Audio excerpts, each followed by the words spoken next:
friends. You might recognize me. I am one of your local librarians. My name is Miss Morgan, and I do all kinds of things here at the library. But one of my favorite things to do is our sewing programs. I do sewing programs for kids, I've done them for adults, I've done them with hand needles, and I've done them with sewing machines.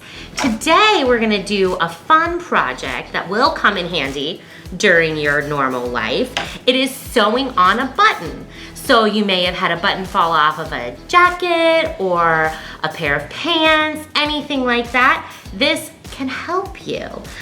So we're just gonna sew on a regular button today. I have a packet of hand needles like this at home, or, you know, something my mom always told me to keep around was one of those little darning kits that you can buy at the dollar store, anywhere. They come with like little plastic spools of thread and a couple needles. Any kind of needle will do. And if you're going to be doing this with children, I would recommend using one of the needles with a really large eye. Just a regular needle.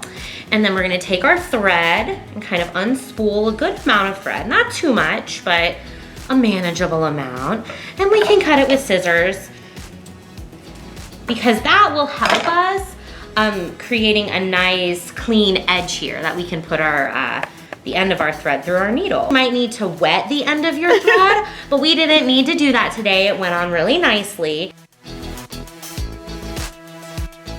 So what you're gonna do is at the end of your thread, you're gonna tie a simple knot, and you will have to do a double knot so that it stays. Be a nice activity for small hands to practice hand-eye coordination, because sometimes my adult hands can have a hard time doing this.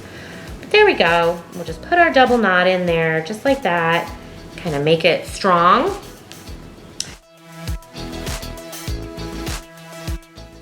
And the first stitch is always the hardest because you have to find one of the holes in the button. But there we go. And we go, of course, in through the back and out through the front, because you don't want to see the end of your thread on the front of your project. And then you just keep going. We're gonna do all 4 holes of this button. You might have a 2-hole button at home. Oh gosh, a 6-hole button. I don't know your life. But we're just gonna keep going. And what you're gonna do is probably, I don't know, I probably do too many back and forth through the button, but you can never put a button on too well. But we're just gonna go in and out through the holes of our button, and make sure you get all 4 holes, because sometimes that's hard.